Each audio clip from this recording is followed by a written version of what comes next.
Started with prayer. Help me to sing this. This little light of mine, Lord, I'm gonna let it shine. Oh, this little light of mine, Lord, I'm gonna let it shine. Well, this little light of mine, Lord, I'm gonna let it shine. Let it shine, let it shine, let it shine. Everywhere I go, Lord, I'm gonna let it shine. Well, everywhere I go, Lord, I'm gonna let it shine. Well, everywhere I go, Lord, I'm gonna let it shine. Let it shine, let it shine, let it shine. Amen, amen. Brother Robert Turner, do you mind offering a word of prayer? Because Olin is not here. Let's bow our heads and Brother Turner offer a word of prayer.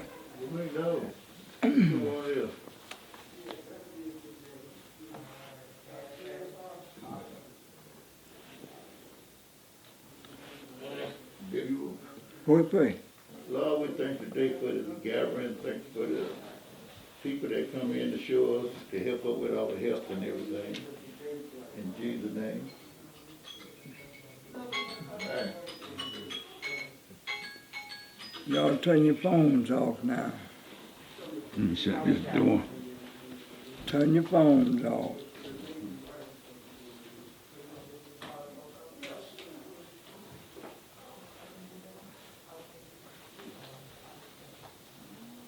Go ahead, brother. Go ahead, brother.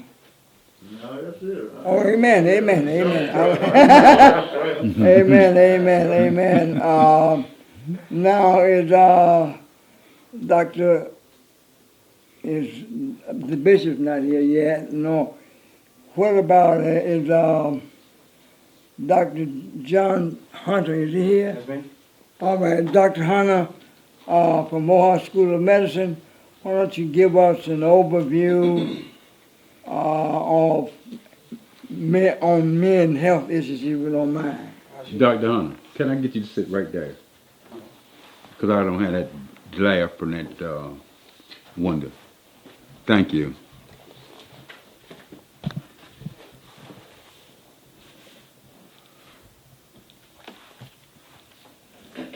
Thank you. Good morning. How y'all doing this morning? Good morning. How you doing, Pretty sir? good, pretty good. Miss Linda Adams asked me to come and talk to y'all about some health issues, and that's pretty broad spread. By the way, my name is John Hunter. I'm a family medicine physician. I'm on the faculty over at Morehouse School of Medicine. I currently work at Grady though, downtown, actually East Point Clinic. I've been there about 7 years or so now. But yeah, she wanted me to talk to you about some health issues, which is kind of broad.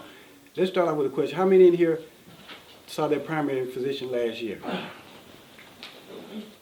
Good. That's good. And that's where it starts at. You know, we all need a primary care physician. Kaiser did a study about 4 or 5 years ago. It was a telephone study, and they found that up to a third, probably to 40% of black men didn't have a primary care. They were using their emergency rooms or urgent care as their primary care, which is really just episodic care, which is not really what we need to be doing. We need to be trying to see our physician at least yearly. Just to talk about a few things that we need to be screened for, I guess, is things like the different cancers and heart disease. They would be the number 1 and number 2 killers of black men. And so we need to be in the doctor's office trying to get screened for things like cholesterol, so we can know we need to be on cholesterol medicines to kind of reduce your risk for heart disease, as well as getting your blood pressure checked. And if you're on blood pressure medicine, make sure you check you're taking the medicines. Everybody hear him? Oh, yeah. Okay. And then making sure that you're following, and if they're your own medicines, taking the medicines so that you can make sure that you stay on, keeping those blood pressures and cholesterols under control. Second thing is different cancers. I see Dr. Bennett was supposed to be here. I don't think he's gotten here yet. And he'll probably talk to you about prostate cancer, which is big in black men, and we need to get over a lot of time. I see a lot of black men, they don't want to get examined and things like that, and we got to get past that because your health count is more important than your little pride. And it's not a bad test. I mean, we just have to still do it. We still can do blood tests as well, which helps us also to help us with discovering and treating prostate cancer. And also colon cancer too, which is big as well. And that requires a colonoscopy. They have other ways you can check it too with the blood test. I mean, not a blood test, but a stool test, and also with the computerized tomography, which is a camera. Those two tests can let you know if something's there, but only the colonoscopy can actually go in and actually remove a polyp. And pretty much all cancers start as polyps, so you need to get that polyp looked at, and get that colonoscopy done so you can get that polyp removed and get on with that. Those are the main issues. I mean, we'd like to open up, we're going to have a question and answer session. Do you want to do that? Yeah, you have questions? You have any questions? At what point, at what age do you think men should have a colonoscopy? Colonoscopy. That's interesting because the United States Preventive Service Task Force this past year revisited that study. And actually, it used to be 50. We started screening everybody at 50. Now it's moved back to 45. In our community, we may even start looking at 40. I mean, but that should be an individual thing because it is a easily detectable cancer, and once detected, it needs to be treatable. So I answer your question, it's down to 45 now. Okay, And, you know, we had a actor who passed a while back, Chadwick Boseman, that kind of, you know, anytime seems like we get a celebrity that gets sick or injured, it kind of pushes us a little bit more too, so that kind of helped a lot to help people that, unfortunately, he had cancer, but it kind of brought the light that yeah, we need to start looking at people in their early 40s, and even if they have a family history, sometimes in their 30s. And that's why it's important for us. I often see in my office a lot of black men, we don't know a lot about our family history. Sometimes we may not know dad, he may not been around, and mom may be gone. So we got to really talk to each other about health issues. You know, men need to talk to their sons. If you got something, let the son know, because he may be at risk for that. And those are the things. The family history stuff and genetic stuff can't change that, can't change the mom and dad, but we can be on the lookout for it. So we know dad had prostate cancer at 45. Okay, we can start looking at his son around 30, 35. Maybe just doing the blood test screen, may not do the exam, but just start looking at him a little sooner. And that'll help. I might mention the fact that Dr. Marvin Crawford is my primary physician Okay. at Moore's Medical, and about 5 years ago, he asked me had I had my colonoscopy, and I had not. And I went to the gastrologist there in the 550 Okay. building, and I had my took the information home and got back, and the doctor told me, he said, well, you good for about 10 more years. So say if I last that long, I'll be back in 10 years. So it's good. Okay, anybody else have a question? You in? I had, question I had was, can you talk a little bit about diet and diabetes? And the reason why I'm saying that is because I was a diabetic, and I lost about 40 pounds. And I don't have to take insulin no more. That's it. Okay. That is, you know, that old adage we used to hear a long time ago, probably kids, you are what you eat. And that is true.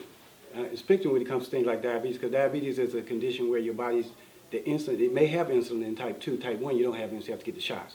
But type 2, you have insulin, your body's just not using it properly. And a lot of times because it's extra weight.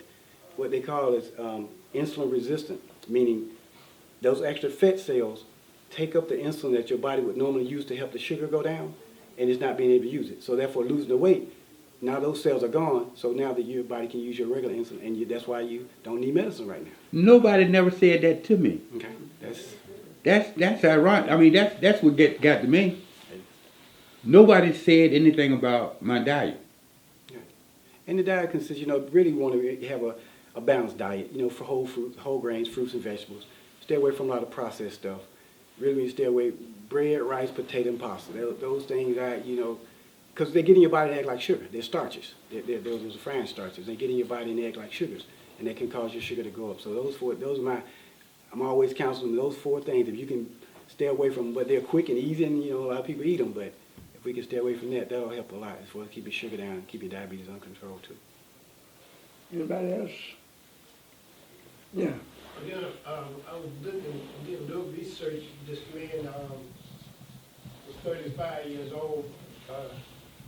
He did not know that he had prostate cancer. And nobody didn't tell him to have a checkup or nothing like that. So as he got older and older, then everything like that, when he took the test at the age of 40, he didn't have nothing. 44, when he got 44, he was stage 4 cancer. Colon, prostate. I'd like to know, can it affect somebody and they don't know nothing about it? Are we talking about prostate cancer or colon? Prostate cancer. Prostate cancer. You know, well, as you get older, just as a process of aging, prostate gets larger. So a lot of times older men can have problems because their stream gets weak, can't hold your urine, have to go to the bathroom a whole lot, get up a lot at nighttime. Younger people may not have those symptoms, and in that regard, hopefully that's why I want us to really establish a relationship with your primary care doctor, and I especially as we get younger, so we can talk about these things, because I don't know his history, but it'd be interesting to know if he had a brother, or uncle, or dad, or granddad that had prostate cancer, maybe earlier. That could have instilled that his primary to say, let's do your PSA every 6 months. Let's get your digital rectal exam at least yearly, so we can. That's where you check the prostate and feel it. Do you know that when the effects that with some signs to tell you that you have? In younger people, you may not. Older people, yes. Older men, you can't tell because you start having some symptoms. Younger, 35-year-old, Some of the symptoms. some of the symptoms, like I said, you urinate a lot. You urinate a lot at night. Get up a lot, 4 or 5 times a night. Because the prostate's gotten large, so it's putting a lot of pressure on the bladder, which sits above the prostate. So it makes you feel like you got to pee. You get a little urine and you got to pee. Second, urinate. Here's what it is. Secondly, you Old school. you won't be to hold your urine well because again you'll be up saying you got to go real bad. You can't hold it. And then actually you start to have some accidents. You start to leak a little bit. And you notice the stream gets shorter or less forceful. That's again because the prostate, as it sits underneath the bladder, is tight. So just a little bit comes out, and you be trying to push it, it just won't come out. So it won't come. And that's so those are the main symptoms you'll have as you get older. Now, young men, I haven't seen anyone in my practice. I've been in this about 31 years. I haven't seen anyone 35 with it. I've seen a couple of 45s and close to 50. But a 35-year-old, they may not have any symptoms. That's kind of unfortunate. But if he stays in touch with his doctor regularly, and he can follow the PSA, because he may say, you know what, my granddad had it, or my dad had prostate cancer. Then that'll instill us to kind of screen them a little sooner. So sometimes you can't detect it early, in a situation like that, All right, thank you. because he may not have no symptoms. What happens once if you go in the bathroom regular, and you go in, you see you gotta go down and do surgery on it, and you just fix it through medication, or? Good question. You can fix it better. It depends. A lot of times you have what's called BPH, which is benign prostatic hypertrophy. It's just an enlarged prostate. And again, I said that happens as we age. It's not cancerous, but it does get large. And there's some medicines that you can take that'll help to kind of shrink it down, so that when it shrinks it down, it'll allow you to be able to urinate better. You won't be getting in there tight, and you won't be having to, slow stream and getting up a lot at nighttime. So you answer your question, yes, there are medicines that you can take. But you want to be careful, because if you're having those symptoms, you want to make sure that your doctor does check you for prostate cancer too, though. Not just assume that it's an enlarged prostate. Because enlarged prostate, like I said, we can treat that. We can treat prostate cancer too, but you want to, if that's the latter, you want to know that. Exactly. Yes, sir. I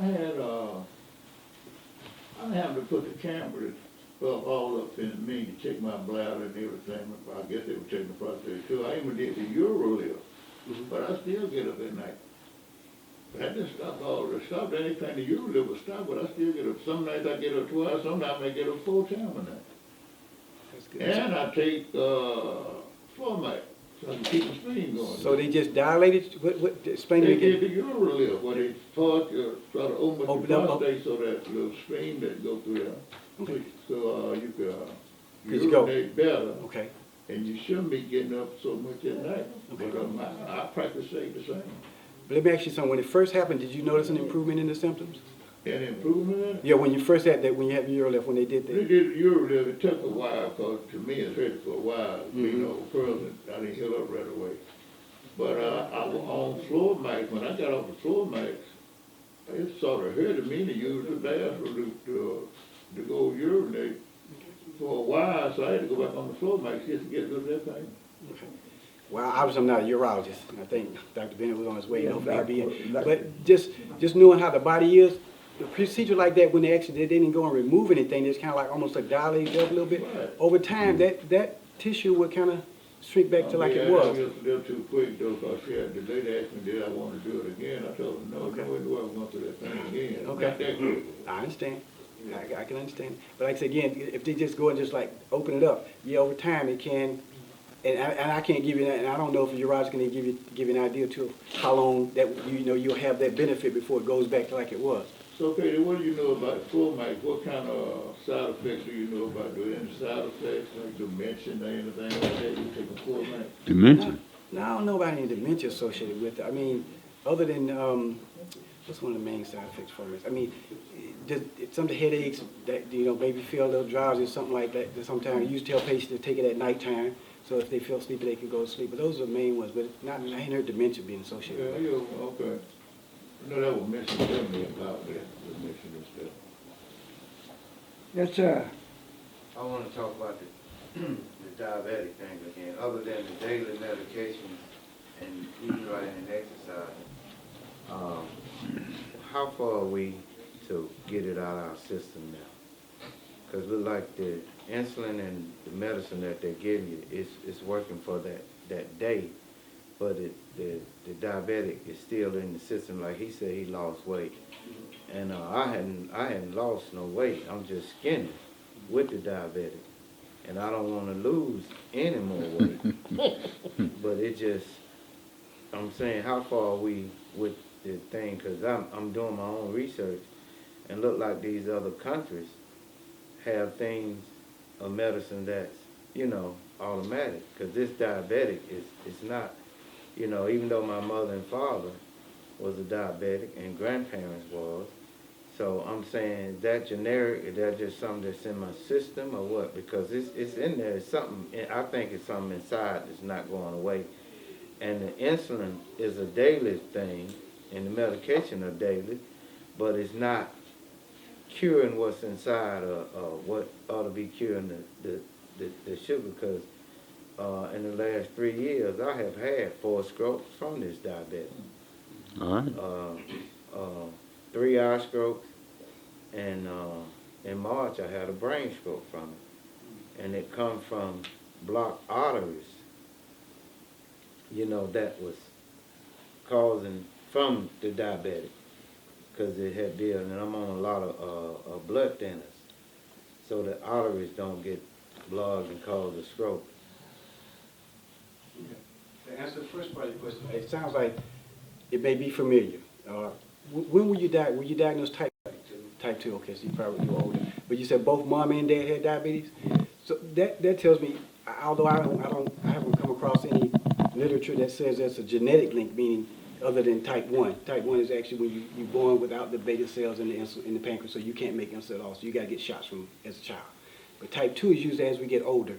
And it sounds like in your case, though, it's familiar, it just runs in your family. Now, will it ever go away? I'm not sure about that, although I do know it's treatable. In his case, you can get to a point where you can treat it without medications.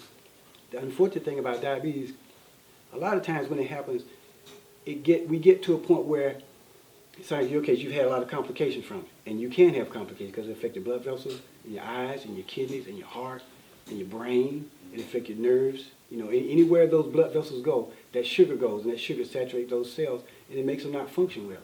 And in that regard, it causes you to, in case, like you say, have strokes and things like that. But as far as getting off, if you need insulin, you're probably going to need to be on insulin. I mean, I'm not your primary, obviously, doctor that's treating you. But insulin is what we know that works the best, because it lowers it. The medications do well for type 2 early on, but insulin tends to work the best. So I don't know of any, foreign country. You mentioned about some other countries have some treatments. I'm not sure of any other treatment outside of the U.S. that we use now for the diabetes. I don't know if that really answered your question now, but I was trying to. Sometimes it's in the family or in familiar, not genetic, and we can't change mom and dad. They're there. We just have to kind of work. But I do behoove you, if you have symptoms, get treated, because the sooner you start the treatment, the sooner we begin to deter or lessen those side effects, those complications. So if your sugar, You know, sometimes people go around sugar 300, they don't know it, and it's been running 300 for years. Now it's done damage to the vessels and to the vein. And so now the thing we do now is what we call damage control. Just try to keep it from getting any worse. Hopefully it'll improve, you know, with God's he can handle all this. But at least it can get you to a point where we can get you under control and keep you from further developing further complication, I guess I say. Okay. You go to the restroom at nighttime, because I don't have no problem with urine flow and everything, but I do get up frequently. That's why I drink a lot of water, because no water go in, it got to come out. So I'm trying to think, was frequent use of the restroom at nighttime, that don't mean you got to have a prostate do it, necessarily do it. Instead I got high blood pressure, I take high blood pressure medication. So frequent going to the restroom at nighttime, does that mean you got a prostate problem, or do it because there be water that's coming out of you? My flow is great, no problem, flow is dripping and all that, but I do get up 3 or 4 times a night to go to the restroom. It could be you just consuming a lot of fluids before you go to bed. I mean, if you're staying up late and you're drinking past 9 o'clock and you lay down, yeah, you may get up a few times for that. Okay. But again, that could be a symptom too that your prostate's enlarged. So I would check that as well before I just say it's the fluid. Get that looked at as well.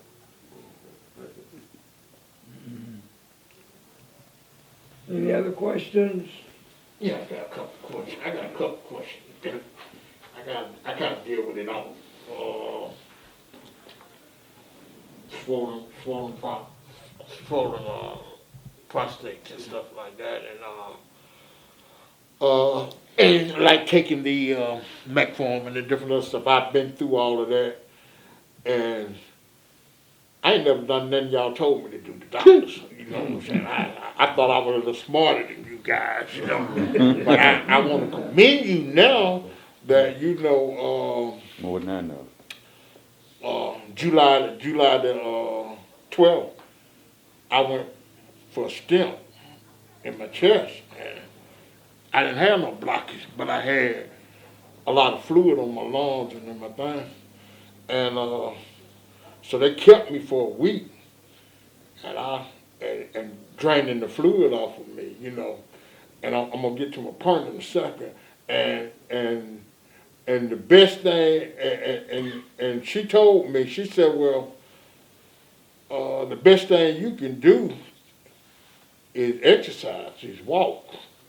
Because I stay right across there. And for me to even get in my bed or get out my chair to go to the bathroom, it was a struggle. That was July the 12th and before. When she told me before I left there, July the 17th, to walk and take my medication, hey man, I walk 4 miles a day now. You know what I mean? Because now I just took the liberty to start trying to listen to y'all. Because y'all do know a little something. Y'all went to school.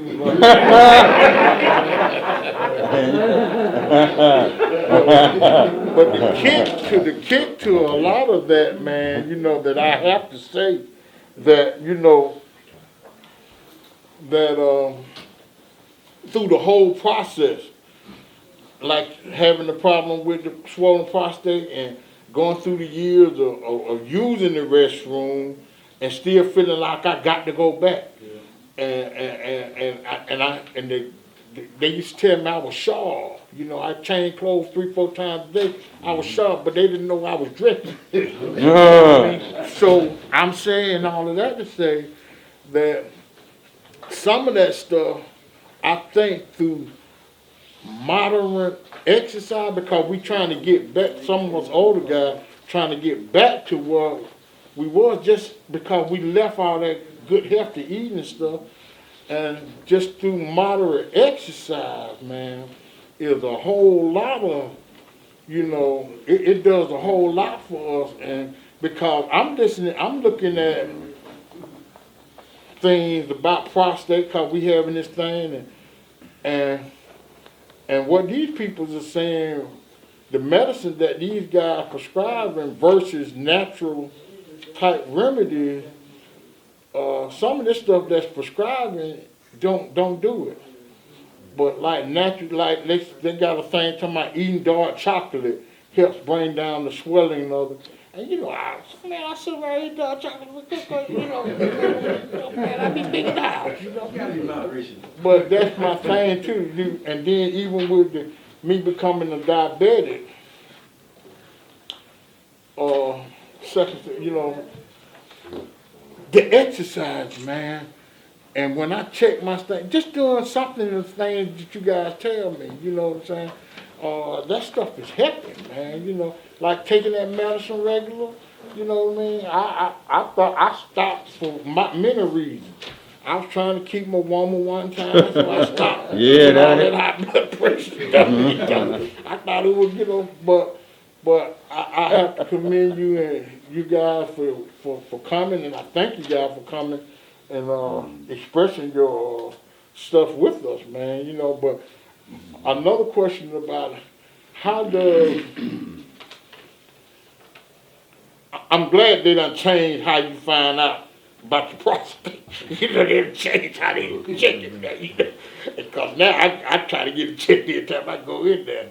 But how do you really, I mean, is that about the only way for a man to realize, or I know you talked about the symptoms of peeing more and different other stuff like that, but most guys don't go to the doctors, you know, and most guys have a long stem time and don't even know it. That's You true. know, or they don't get checked for that, not if they not going on a regular basis. But how can you tell, you know, when these things are happening to you? Outside of the screen for the prostate, outside of the digital rectal exam, which is what the doctor does in the office, and the PSA, you can't, it depends on the urologist, who you're working with. Sometimes they can sort of order an MRI, but that's usually only in the case of they think something else is going on. And that's to kind of decide whether or not they need to go in and do a biopsy.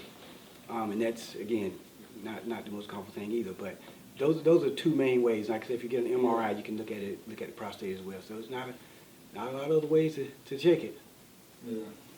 Okay. Now, if we don't have any more questions, do we have Dr. Danielle Green here? Yes, that's me. Yeah, and Dr. Hunter, you gonna be around for a Yes, while? I'll be here. You'll be around for a while. We have the Dr. Danielle Green, Health and Smile, the dentist, Damn. who will give us a presentation, and we have 3 questions for her today. Dr. Green. Yes, I'm the dentist here, so everybody knows the mouth is the entryway to the rest of your body, so it's very important that we keep that healthy. Is there anything specific any questions that you would like for me to answer specifically? Yeah, we're gonna have to come make an appointment. Yeah, anytime. Anytime. I need you. Yeah. We'll follow up with her. All right. One thing I would like to tell you guys about is that we have some funding for free dental care for seniors. And I'm located locally, so I'm right on the west end on Ralph David Abernathy Boulevard. So we have some, if you have insurance, it's okay. If you fall short on the insurance, then we have some funding as well to make up for the shortfall. But we don't just look at teeth. We also check for oral cancer, which is very important. And a lot of times we notice things medically because you have to come to the dentist. You should come every 6 months, and we could find out about like diabetes. That's a big thing with your oral health. You get swollen gums and the slow healing of the gums. So that's why it's really important to keep up with your oral health care and cleanings and flossing and every day. Well, besides the oral cancer, also some of the medications that you take will cause problems with your gums and early tooth loss. Now, it's a misconception that you have to lose your teeth when you get older. You actually don't have to as long as you take care of them. But in case you have lost some teeth, we do have ways to replace teeth. We can replace them with implants, we can replace them with dentures, and we could also replace them with partials. So it just depends on your case. If you have all of your teeth missing, we do complete dentures. And that's what I do a lot of, and I see quite a few seniors. Most of my practice is probably 75% seniors. And we just take very good care of them. Has anybody heard of Fabulous Smiles on the West End? Been to me? Yeah, okay, yeah. The implant, they kind of expensive, right? Do you have a program for that too? Um, Yeah, with that? I don't, we don't. No, this is something that Fulton County has given to us to, and we could do like dentures and ear cleaning and exams, and if you need fillings or extractions, but not implants, they are quite expensive. Yeah, but dentures are a very good replacement for teeth, because you can eat.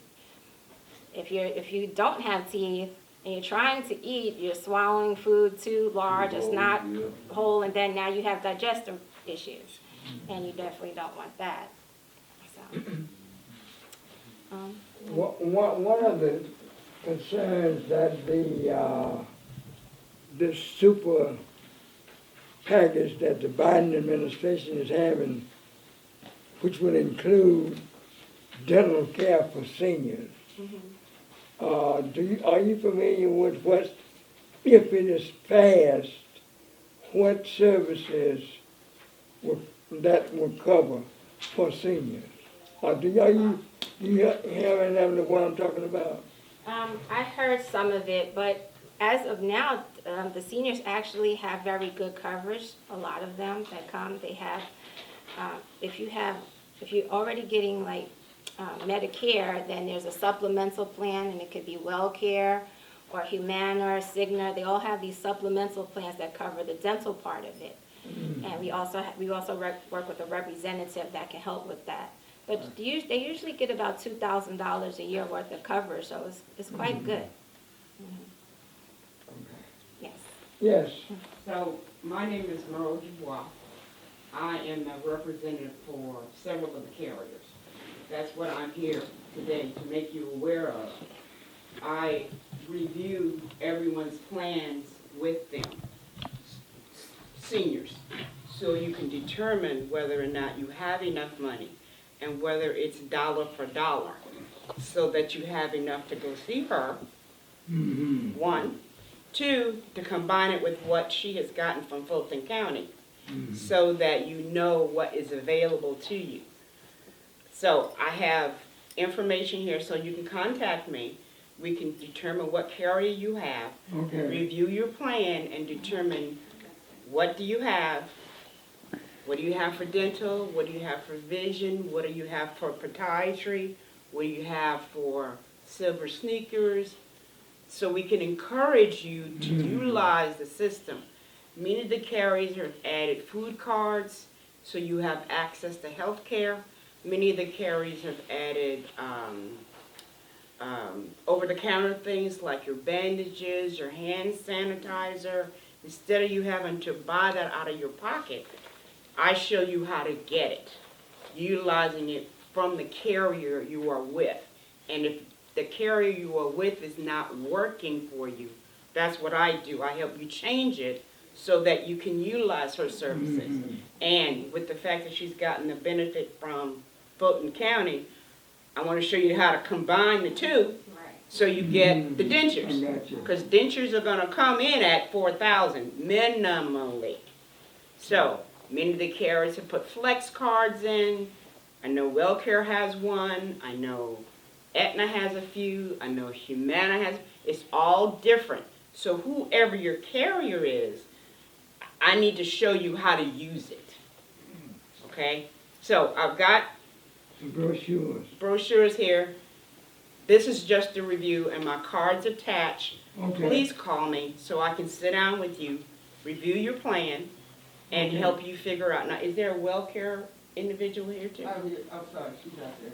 Okay, so I don't have a problem sharing it. I'm Okay. just wanting you to make contact. Okay. Let's review what you have. Open enrollment begins October 15th. So what I am doing today is just education, which Okay. is contact me, let's set up an appointment, let's go over your plan, see if you want to change based upon what your needs are. My job is just to say, what do you need, figure it out, and then which carrier gives you the best options that you want. Can you give me your name and I need a brochure. number? Yes, need a I have brochure. some more. My name is Merle, M-E-R-L-E, Brochure, okay. Dubois, D-U-B-O-I-S. My telephone number is 678-477-2666. 2874. And I'm gonna do some more. I got cows. Not a problem, I do them too. I need teeth, too. So, You don't want me to, I need teeth, I ain't got. I don't have a problem with that. I'm just letting you know that I write them as well. I am not attached.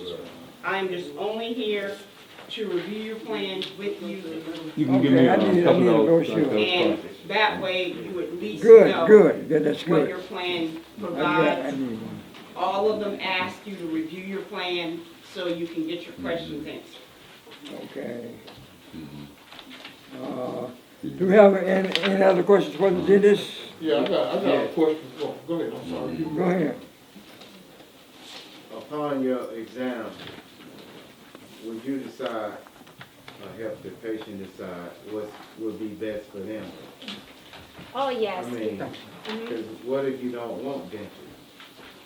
And you No. don't, you know, you're not missing that many teeth to get this. Right. Okay, you may need a deep cleaning. So when you come in, we do a comprehensive exam that includes the oral cancer screening, intraoral and an extraoral exam, and x-rays. So if you're not missing that many teeth, your teeth may need maintenance. You may need deep cleaning, you may need fillings, and then we can put you on a 6-month maintenance plan so you will keep your teeth. So this is something I go over with each patient, and we sit down and devise a plan. Everybody has the option of not doing anything, and then you have an option of doing some things or doing everything. It just depends on, what the patient would like to do. Do you brighten the teeth also? Do I do what? Brighten the teeth? Brighten them? Yes, we do. Could do whitening. Mhm. Do you have soft cushion for denture? We have the ability to do a soft cushion, but I don't do very many of those. So, but if it's something that you're interested in, we can definitely look into that. Okay, the word, I'm interested in that word that says free. But anyway, that, now, I mean, and I noticed you said something about insurance as well. Yes. But do you guys like, recommend you to like places like Ben Stein's, or you guys do it yourself, the dental work? No, we do it ourselves. We're a Oh, full yeah? dental office. We even have our own dental lab on site. So we Okay. operate pretty efficiently. We don't, some things we do have to refer you to, maybe an oral surgeon if you have a difficult extraction, but most of the work we do in-house. Is there a long waiting list? No, you can call and probably get an appointment within 2-3 weeks. I'm not at the age to have, I'm not looking at Medicare, right? Mm-hmm. Now, how can your services help me with this Medicaid? Okay, I would have to talk to you separately, but what happens when individuals have this Medicaid, then there is a series of doctors on the Medicaid list that you would need to contact. I can help you find them so that you know who you can go to and utilize what you currently have. Okay, one other little question around that. Let's say, I know that I'm eligible for Medicaid care because of me being on Medicaid for a while. Right, 24 months. So can you guys help me get Yes. on Medicare? Yes, that's what I do. Okay, there you go. That's what I do. I I show you how to highly provide. recommend combining your services because there's some very good dental clinics out there. Yes, So yes. you That- definitely Many want of to them talk to them. have had to recognize that the problem seniors have the most is the teeth. And not being able to chew their food well. And they get pissed when you can't do that. I'm telling you, I swallow big. Right. So, All right. Dr. Ben's supposed to be coming, at a 9:45, I'm gonna see it. Cause somebody, One thing I would like to say- y'all carry on. I'm gonna We're go doing to- intake forms, so and everyone wants to fill out the form. then we Dr. can Bennett's take it supposed to with be us. coming. Where is Sherry, she's going to be Here you go. handling that. I need to fill it out. Quarter to. Wrong. My, That's my one daughter- less thing. Dr. Bennett's supposed to be coming quarter to. Come on in. I am. Get your tea. Yeah. Take advantage of the. I am. You better believe it. Then I ain't gotta call you. Call. No, you can call. The number's on these flyers, Yeah, if she can give me, the intake form. Then you just call and make the appointment. that's all I And I wanna need do. to talk to figure out how we can make it work. Nobody wants to work with them. You gonna give me the intake I form? can, we talked briefly, back here. So, we And do just what? need to call. You got my number, right? I'll give it to you. Best time you tell me. Huh? Best time you tell me. I work 7 days a week. Okay, if I can't talk to you right then, I'll schedule an appointment. So, just call me, okay, and we'll get it set up. All right, where we at now? Well, it's bad. Exactly. Tired of swallowing whole food, I let you drink now. Right. That's A brother I've known at least, 55 of his 100 years. J.T. Johnson will present our urologist, our presenter. J.T. Johnson, I want you to present Dr. Bennett. Thank you very much, Fred. Good morning. JT, You know, it's, I have an, excuse me, can I get you to come a little center, cause I can't, that glare on that wall. The glare from the window, in between the two. Yeah, yeah, You want to see? no, I'm fine. that's good. Well, I'm here to, Dr. Bennett really doesn't need a lot of introduction. He's the best in the country. Okay. But Dr. Bennett is a renowned urologist and a native of Georgia. He's a graduate of Clark, Atlanta. Was Clark College at the time. He finished school, summa cum laude. I finished thank you, Lord. Little different than that. Cause everybody be down there. But Dr. Bennett has been talked about all over the country and the world. I've been going to Dr. Bennett for the last 20 years myself, and God knows I'm doing fine. And a lot of my friends who wasn't doing so fine, I sent them to Dr. Bennett, and now they're doing fine. Praise the Lord. So he is the man. If something wrong with you, as dealing with prostate, he's man to see. To be very honest with you, Dr. Bennett has always been open for these kinds of meetings. You don't find many people like Dr. Bennett. A lot of folks are too important for a Saturday morning meet who's a renowned doctor. They don't have that kind of time, but Dr. Bennett has been all over the place and he's always there. So I'm not going to say anything else about it. He's the best doctor I've ever been to in my life. I'm 83. Well. If I had seen Dr. Bennett, I doubt if I got that far. So, but I'm just glad to know that I did meet him through a friend of mine named James Orange and Andy Young. Lord have mercy. So we all go to Dr. James went to Dr. Bennett, and so is Andy. He still goes there, myself too. So it's my pleasure to present to you Dr. James Bennett. Dr. Bennett. If you don't mind, I'll take this off. I'm doubly and hopefully soon to be triply vaccinated. Well, I appreciate the introduction, and I want to, first of all, thank you guys for being here. But as I bumped into the young lady who was kind enough to take me down to show me where the restrooms were, she said, we are having a men's health forum. And basically what I said to her, well, you know, this is about men's health, but actually what I'm going to talk about is actually pertinent to ladies as well, because most diseases that you're going to encounter, it not only affects the male, but it affects the family unit. So the message I'm going to talk about, even though I'll focus a little bit on prostate cancer, but I'm going to really focus more on health for our community. Much of what I'm going to say is going to be a real tough message, but as JT has so kindly stated, this kind of message is important because is something that I believe will improve the health of our community. And it was stated that you don't find many physicians like me that's willing to come out on a Saturday morning when I am on call. But I feel that it is important that you give back to your community.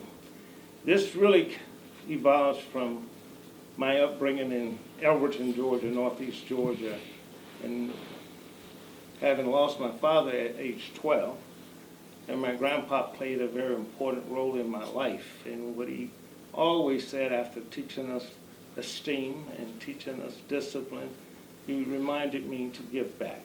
And when I left my hometown and I came not far from here to Clark College at the time, we had speakers, Hamilton Holmes, Dr. Borders, who had an office right up the street.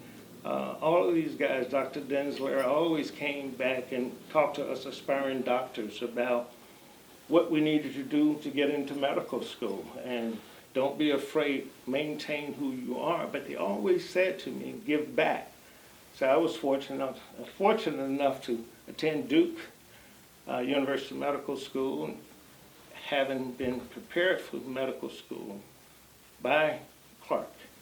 Finished Duke in 3 years, which normally takes 4 years. So it's not an attestament to me, it's really my preparedness and those values that were instilled to me to give back.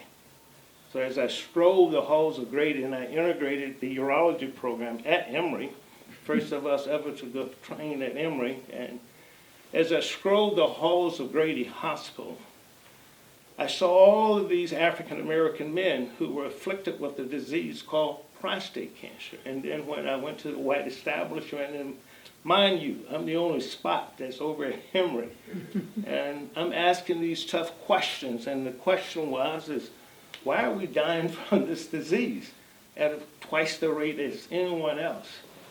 There were no answers, so I went back to many of my roots, which again was at the Black Physician Association, the National Medical Association, and a bunch of us started to really look into this and to understand why we were dying from this disease called prostate cancer.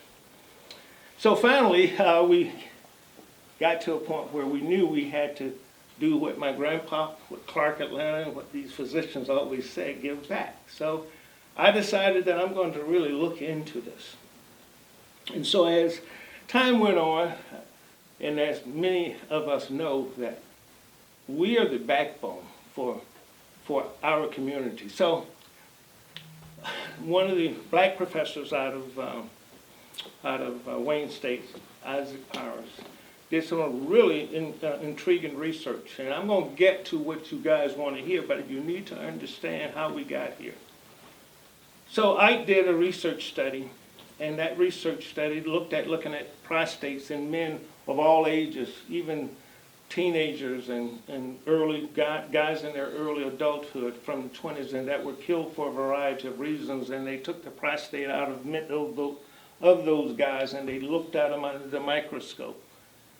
And what they found was a little bit alarming, but yet revealing, is that in those prostates they took out in men that were in their teens and 20s, 1 in 3 of those guys already had cancerous changes in their prostate as early as teenagers, across ethnic lines. But something happened to African Americans, or people of African descent, right around 20, 30 years later. That 1 in 3 turned into most of us. And it actually we found out there was something happening in African Americans that tend to increase our rates of developing this cancer. And as it turns out, not only was it our skin and our genes, but it was something that we could do a hell of a lot about. And what those things were is that something was making those precancerous conditions turn into obvious cancer. So what are those things that we've identified? Number one thing was animal fat. Animal fat. Because if you think about it, dating back to our little upbringing. We had all of this bad food at the time. It wasn't bad because it was for our survival. But yet, we changed what we used to do. My grandpa raised hogs and we killed our own cattle. But my grandpa also worked outside. He was exposed to sunlight. And so all of that animal fat that we have been consuming since childhood, our prior generations were able to burn that off because they worked out in the fields. But instead, we sit our rear end on couches and get on our cell phone. So you need to get the animal fat out of your diet, not just now, but in your grandkids and your great-grandkids. That's number one. What is animal fat? That's the beef. That's the pork. That's all of the things we like. That's the dairy. Because dairy is bad because of the animal fat. It has too much calcium. Most of you don't know that a man should not consume more than 600 milligrams of calcium per day. And if you're doing that as a child and as a teenager, it's just lighting that fuel to those diseases. So you need to get the animal fat and the dairy out and look at more of a vegan, meaning a non-animal based protein diet. It's tough. It really, truly is. But we have to evolve as the science evolves. Otherwise, we can't look at a white guy or a white community or a white government and say, why aren't you doing enough for us? We have to do it ourselves. It takes people like me to bring the message to people like you for you to take it to heart. You really have to do this. It's a tough decision. It's a tough decision like Ambassador Young and all the others gave up time and blood and sweat and tears to get our ability to vote. Now we have a health care crisis that we have the opportunity to take control. Now, what's the other thing other than animal fat? The other one is the thing that makes us black people. It's pigment in our skin. Now, I'm about to tell you something that, on one hand, the pigment is a very valuable thing because it lowers our risk for skin cancer. What? But that same pigment prevents the conversion of vitamin D from sunlight because it protects us from sunlight and skin cancer.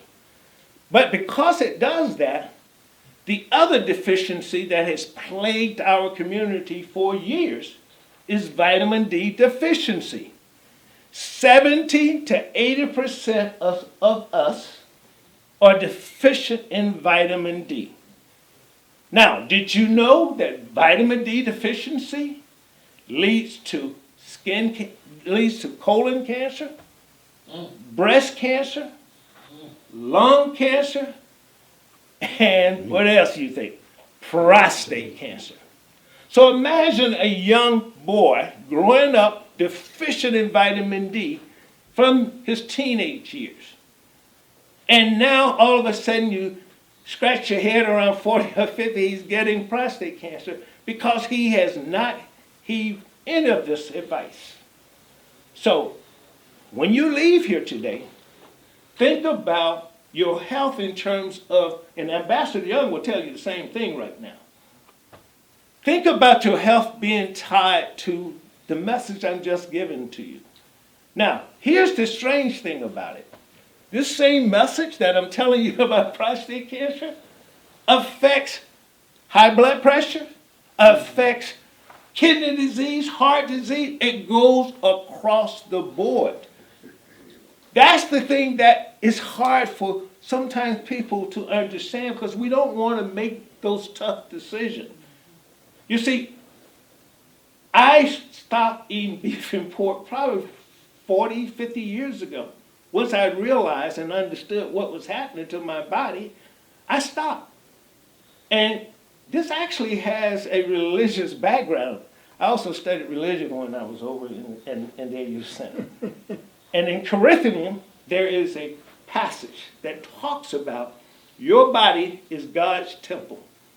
So anything you're doing to destroy God's temple, which is your body, you're committing a sin. Now, you don't want to hear that. That ain't James Bennett talking. But you can't pick and choose what you want to believe in and pick and choose to the message that's being delivered. This is based on science. But for me, it's based upon emotion. Because I take pride in coming before people that open the door for me.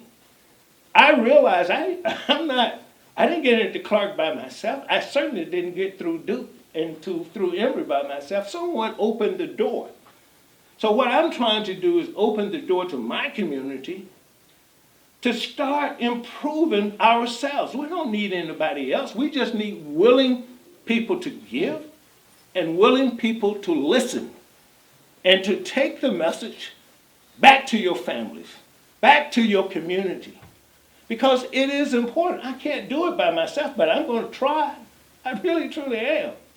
Now, most of you want to know about prostate cancer. You already know because I just told you.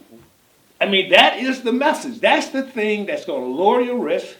And if you are diagnosed with prostate cancer, those are the things that's going to improve your prognosis long term. It really is.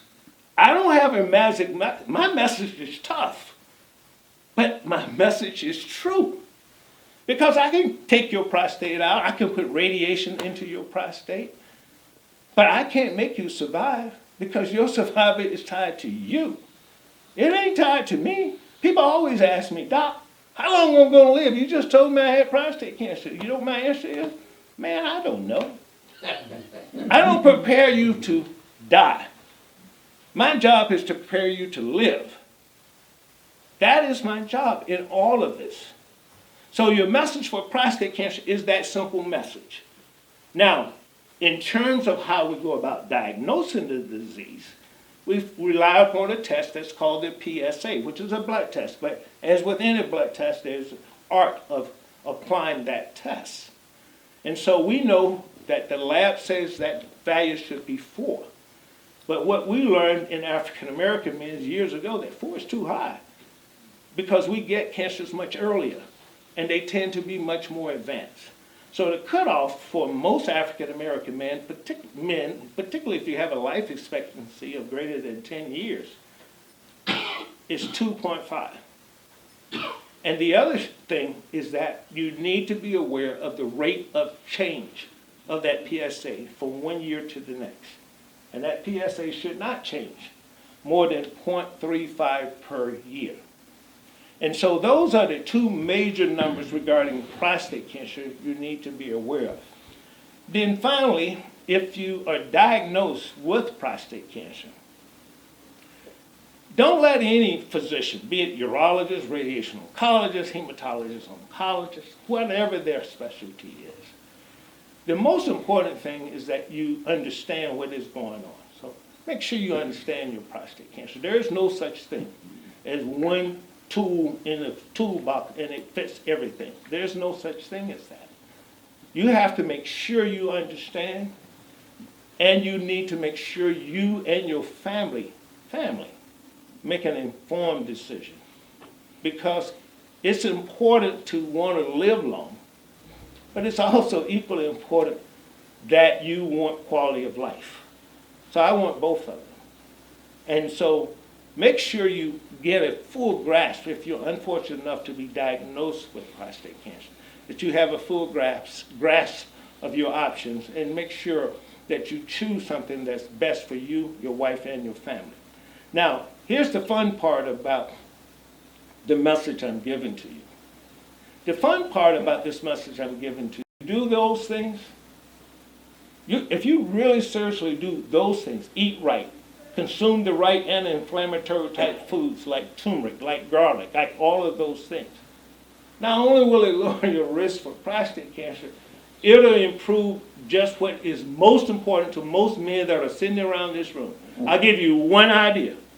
Sex. See, I didn't even have to say that word because you all knew what it was. Why? Because anti-inflammatory response, like the things that turmeric and other things do, also improves your cardiovascular risk. it also lowers your cancer risk.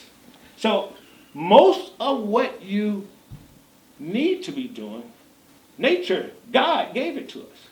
I remember my grandma used to tell me all the time, what's wrong with you? I'm going to go out here and get a few roots. But see, a lot of those roots were turmeric roots. A lot of those roots were ginger. Things we, as kids, we just knew they were roots. But these are things that our parents passed down.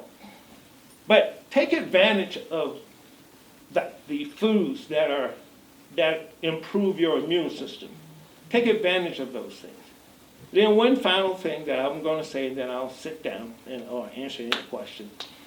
I know that most of you always want to know about sexual health. Those things I just talked about really will improve your sexual health.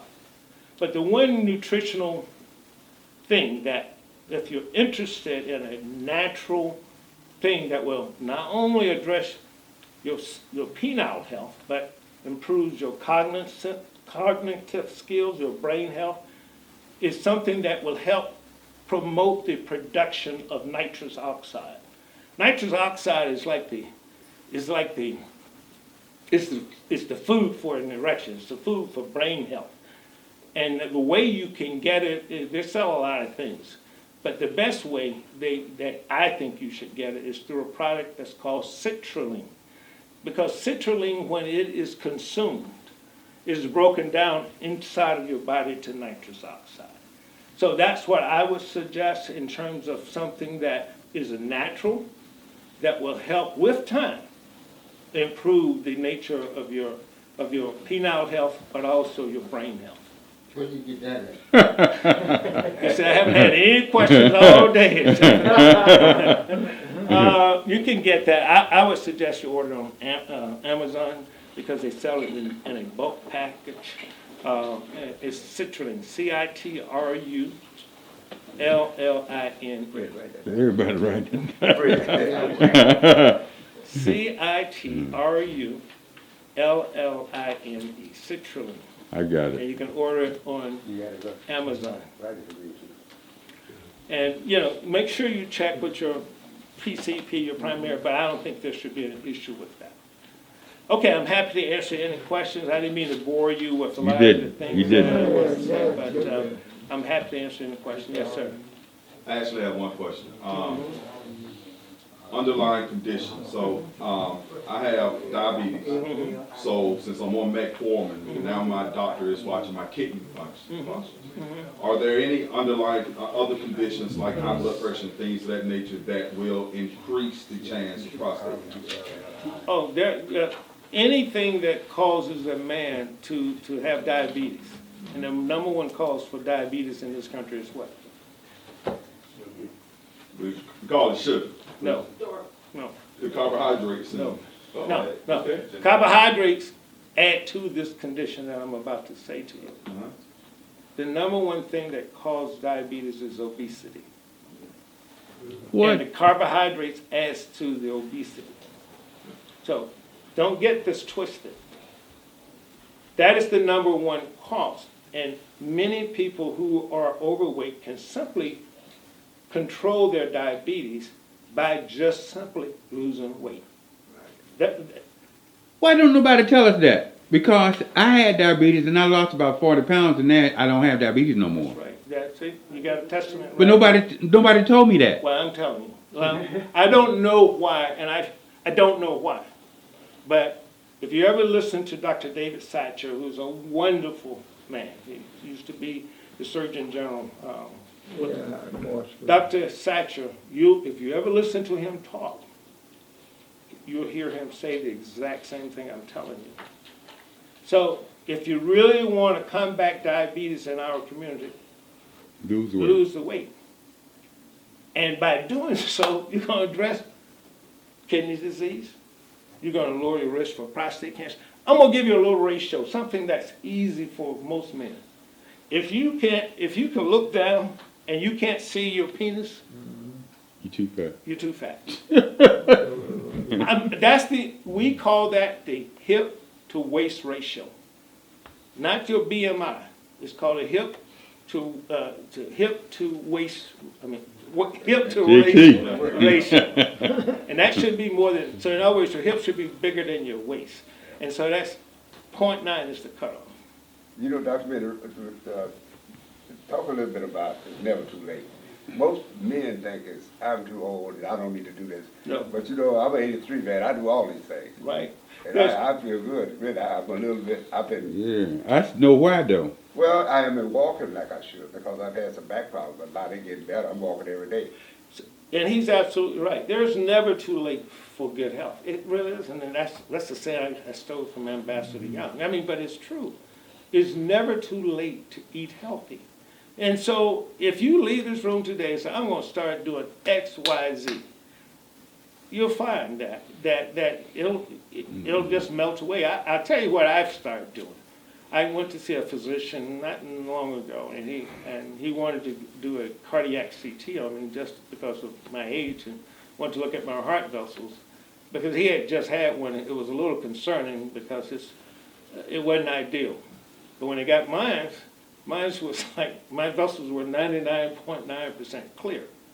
And he was dumbfounded. And he said, what have you been doing? And I just told him, this is the stuff I do, and these are the things I don't do.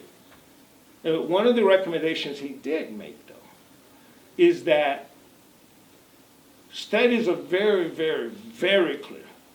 If the more you can go to a vegan diet, that means no animal protein, that means no dairy.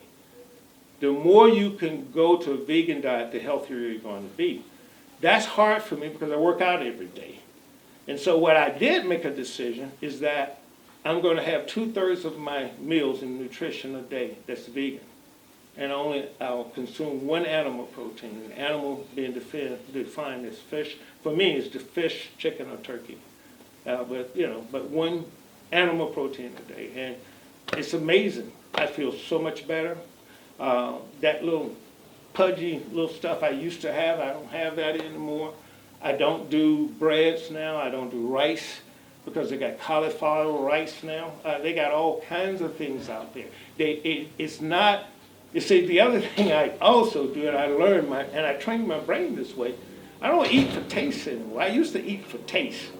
But now, it's not that I eat for nutrition, but I also seek taste. In other words, my first thing is this good for me? And then if it's good for me, then I have to figure out a way to make it taste better. But my judgment first is this good for my body? And we don't think like this. Most of us think, oh, this is good. This is taste. We have to get away from that because it's all the bad stuff. It's all the grease. It's all of the butter. It's all of the white sauce. It's all of that stuff that's not good for us, that tastes good, and you want it, but it's not good for you. You got to reverse the psychology in our community, people. It really is true. I mean, I'm 66 years of age. I'm not on any prescribed medication. I work out every day. I've had back surgery. I've had knee surgery. I've had every reason in the world to say I can't do something. But I overcome that because this is God's temple. And I want to maintain my mental and my physical well-being such that I can continue to do the work that I feel the good man wanted me to do. Still ain't word good. You might- CITRULLINE. CRT. C as in Charlie. CITRULLINE.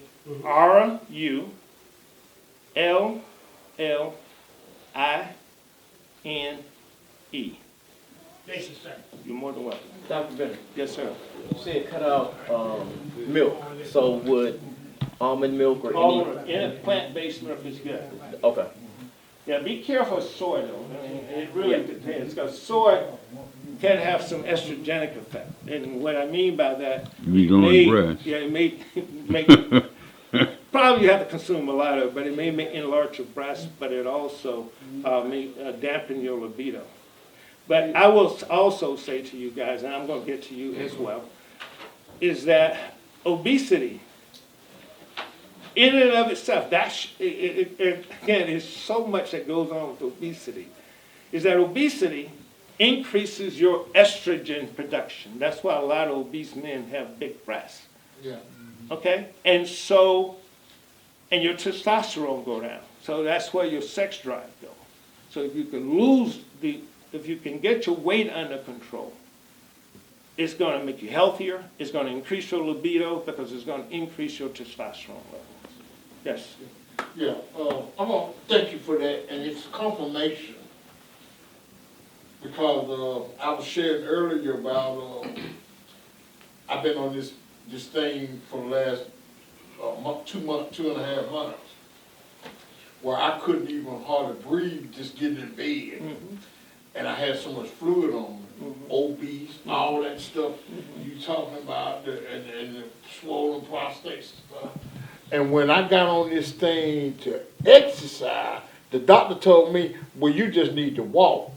And she said, you know, don't worry about the weight, don't worry about all of that at first. And I started walking down there at that park. I was so glad to open that thing. I started walking. I sat down on every bench I got to. I stopped on every wall that I got to. But praise be to God and the zeal, what you're speaking about, just having that ambition to do. Man, I walk 4 miles a day every day now. You know what I mean? And I wasn't doing it for the weight. But I went to the doctor Tuesday, and I got on the scale. I could not believe it, because I don't see it. In 2.5 months, I have lost 30 pounds. You know why? And my girl appreciated it too. I'm just saying to what you're saying about that weight thing, man, and all of those things that leaking these conditions and stuff, the metformin and all of this stuff, man, with the type 2 diabetes and all of this stuff happening, man. When I check my diabetes, man, I be surprised. And most of it come from walking. I'm exercising and stuff. Now, I ain't doing all that eating right. I ain't gonna tell them like Right. I'm eating less. But eat right, though. But I'm gonna get it right. Good. Because just listening to you inspired that, man, and man. But let me tell you something, my man. You see, it's a lot of good vegan restaurants around town. And the food tastes good. The taste is good. yeah. It's not that it don't taste. I ain't kidding. That's So something around here that vegetarian. tastes good. And it's, you get a vegan hamburger, it tastes so much better than McDonald's. I guarantee you. Once you start doing the right thing, your body is not going to allow you to do it. Like I can't smell nachos now because it makes me sick on the stomach. It really does. And so your body will appreciate everything that I'm telling you if you start doing it. But you've got to commit yourself to doing it. It's nobody else's. It's not easy. I'm just telling you, it is not easy. It really truly isn't. But if you're serious about keeping cognitive skill, that's brain, your thoughts, being able to be sexually active, just being able to be active.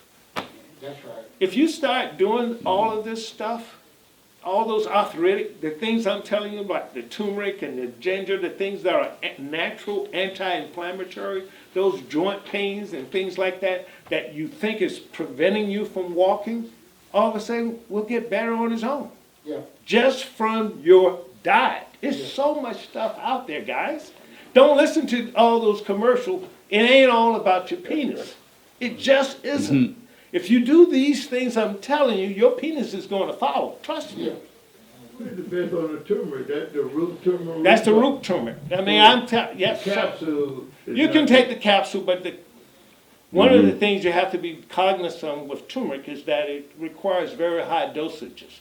And most good turmeric capsules are going to have black pepper in them because black pepper facilitates the absorption of the turmeric.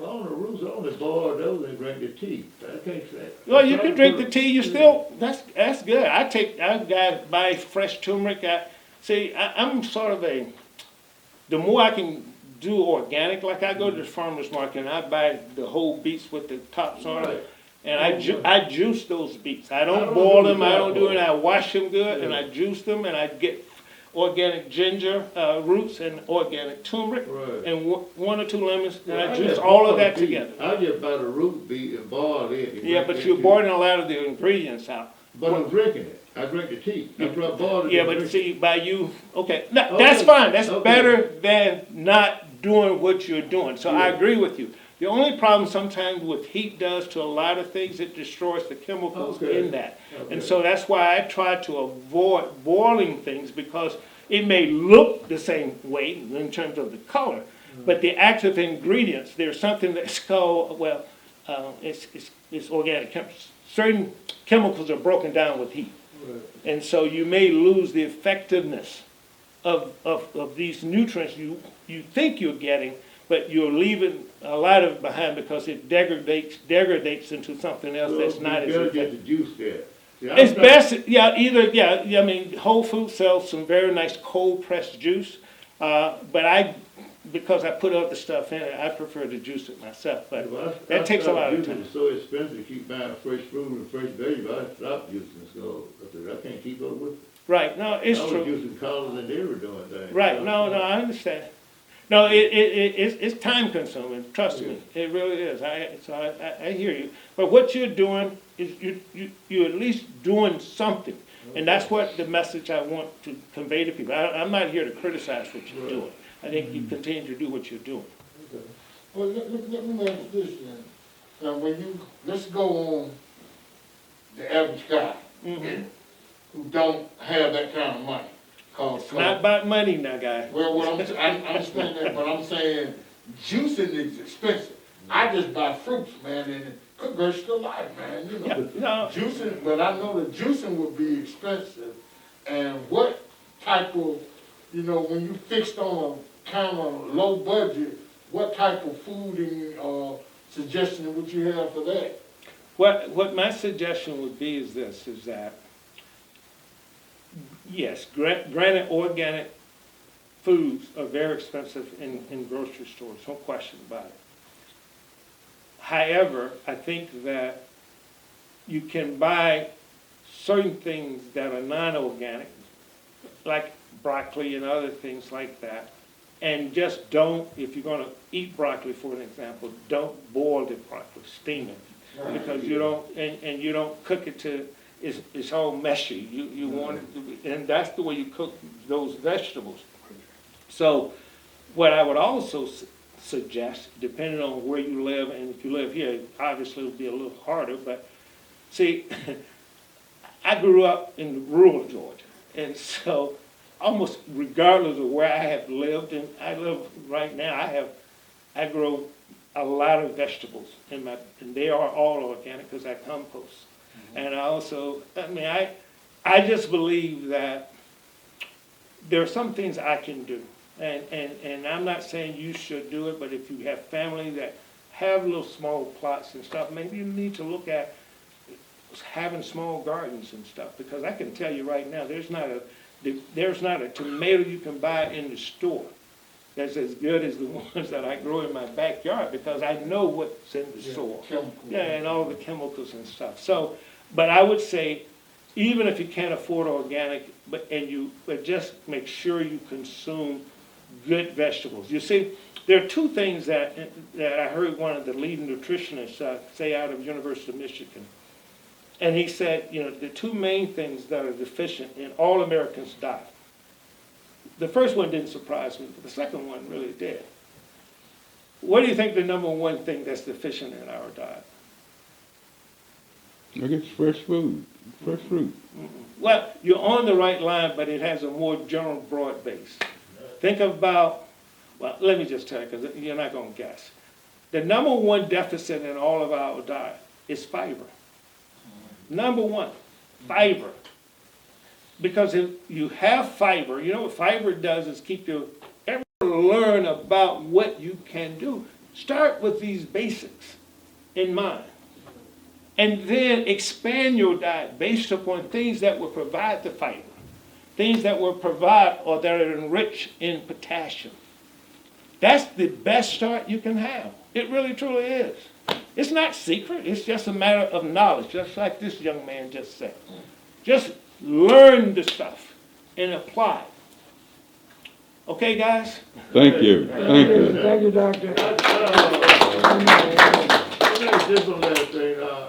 I'm prepper, man. I'm gonna do grits and oatmeal. Which one should I cut out, the oatmeal or the grits? Is grits bad for you? I would say, of those two, I would take the oatmeal. I'll take the oatmeal. Okay, it's Silica Husk. Is that good for cleaning your colon? What now? Silica Husk. Oh yeah, I've heard, I know that's an Oriental thing that a lot of them do, and from what I've read, it actually, when you boil the shuck from. No, I'm talking, this come in, like, almost like a powder form that you can take to help clean your And what is it called? Silica Husk.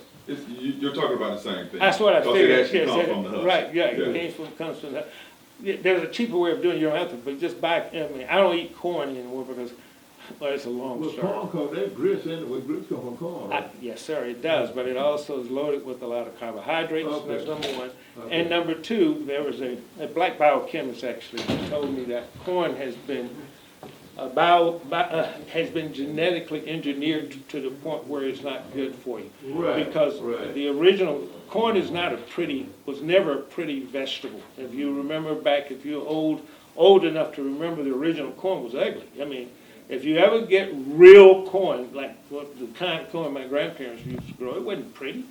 But that corn that we used to eat was not genetically engineered. This pretty corn you're buying, even though it's sweet and it looks pretty, that corn probably has more deleterious effect than good effect.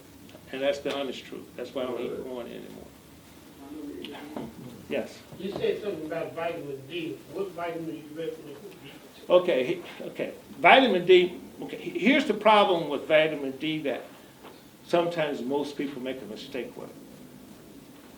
Anybody in your family, I don't care how old they are, go get a vitamin D check. Because you need to know how much you got in the tank.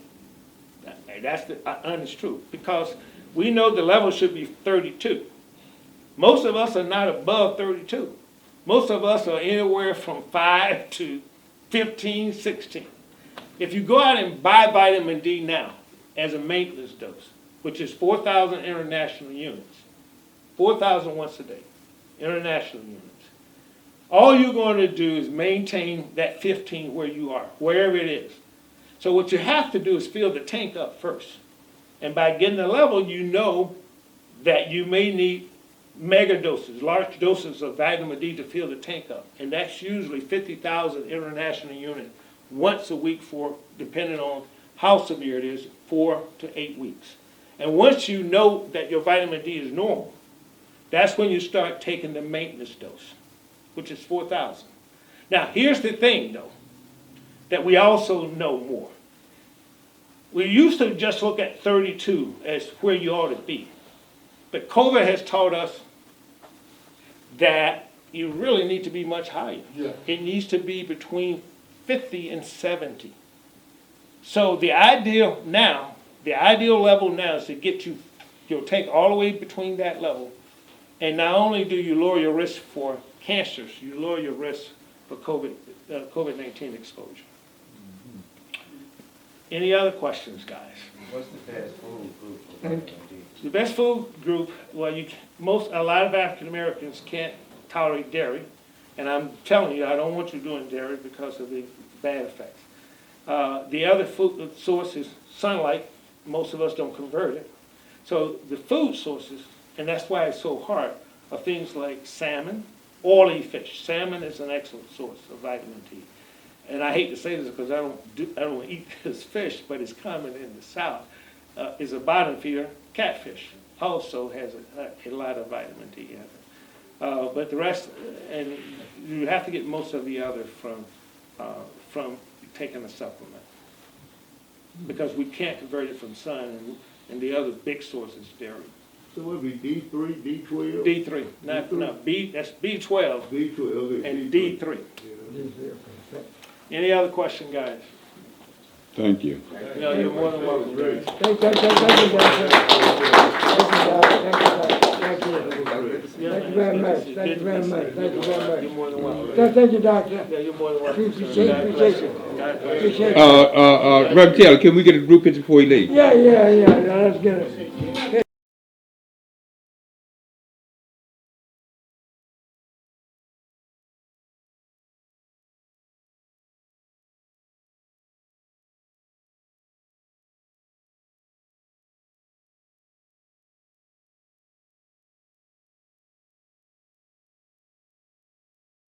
All right, going behind Dr. Bennett, I feel like I'm gonna be a little deficient in talking to you all. A lot of things that he stated is some things that I was gonna talk about. Oh, my name is Todd Coit. I'm the assistant chief for the Atlanta Police Department. The reason they have me here is I had prostate cancer. I was diagnosed with it 3 years ago, but I'm cancer-free now. Amen.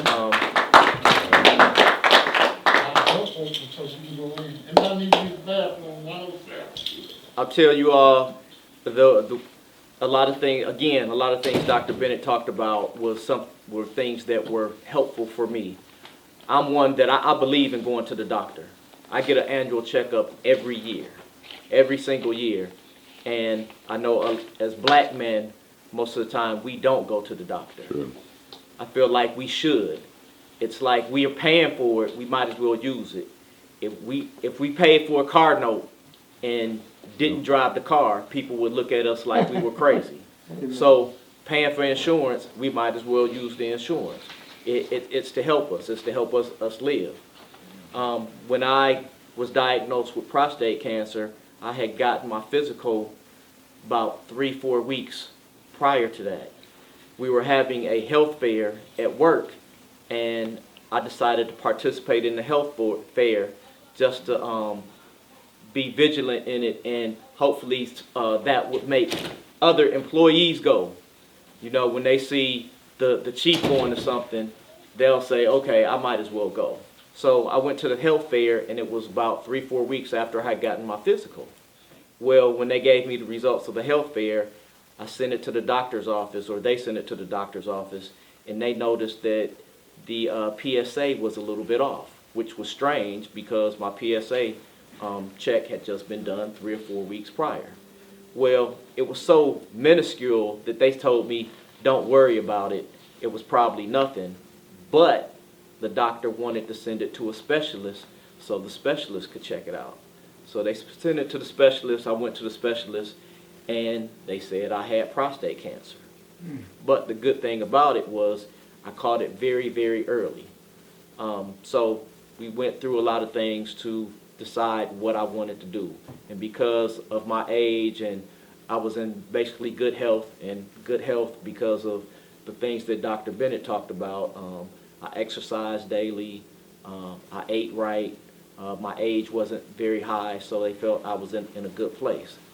Another thing that I did is I talked to multiple doctors. I think when we go to our doctors, we shouldn't just if we're diagnosed with something, we shouldn't just go with that one opinion.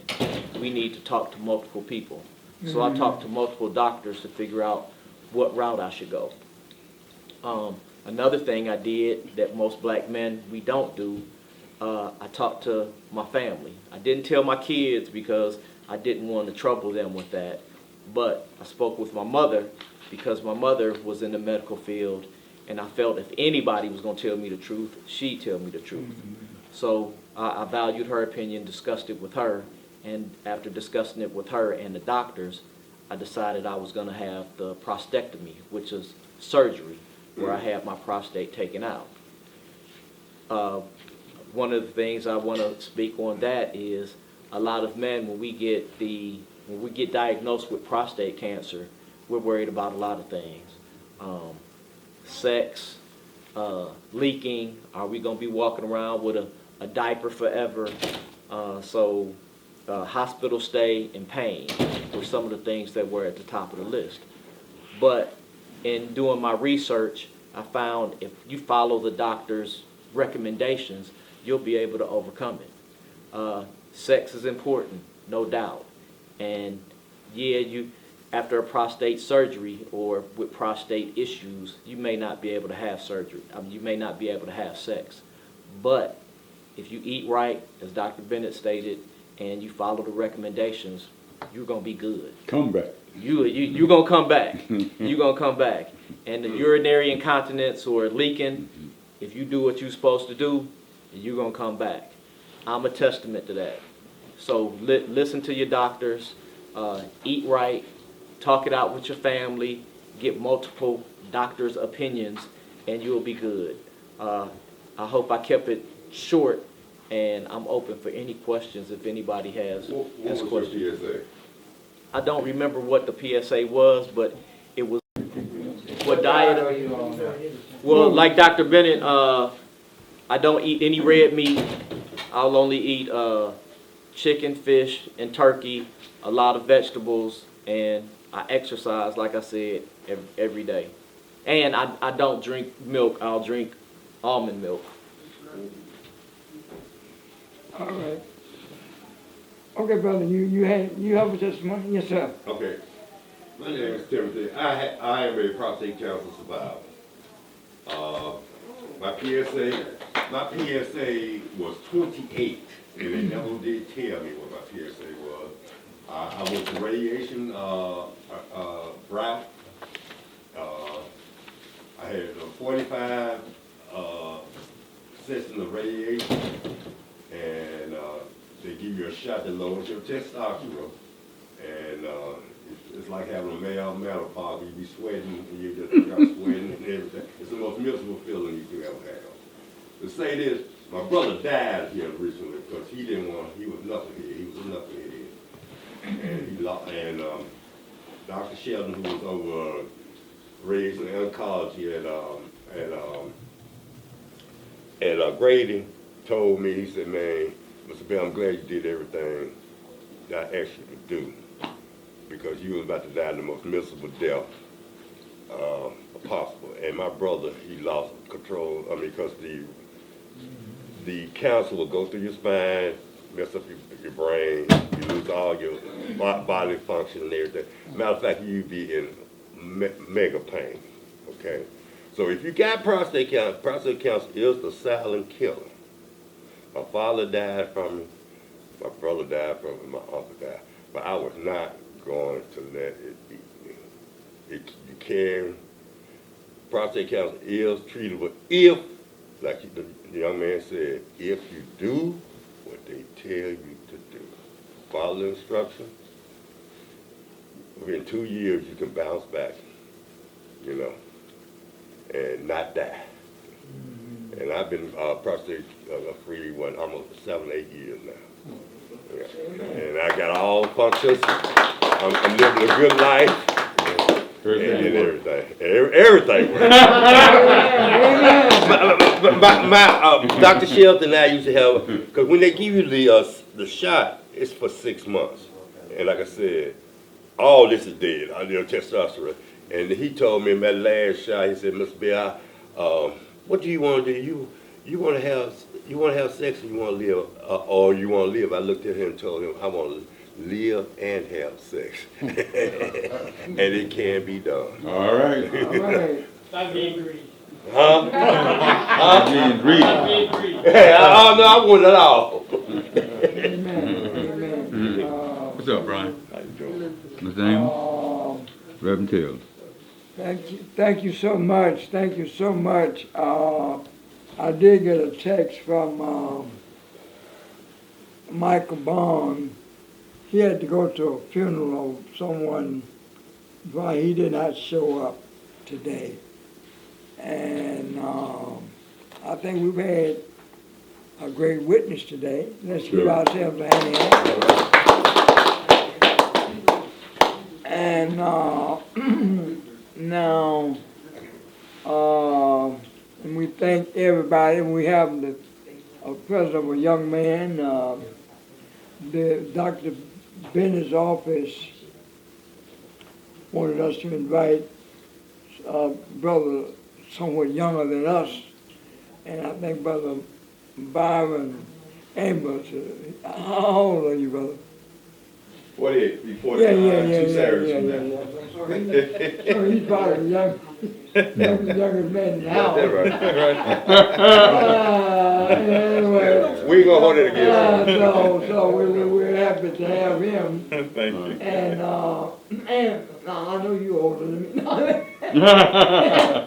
So, but thank you so much. Is there anything else for the good of the order? Nice seeing you again. Good. Are you leaving, sister? You leaving? Yes, yes. Well, I'll give you a call. I need to Okay. talk to you. Okay. All right.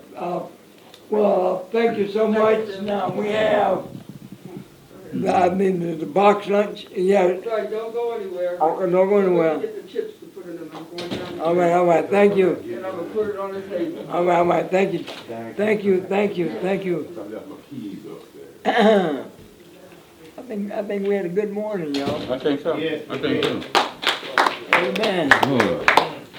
Appreciate y'all hanging in here. Thank you all, no Well, problem. don't, hold, I have hold. to run. Can I get 30 seconds real quick? Oh, yeah, yeah.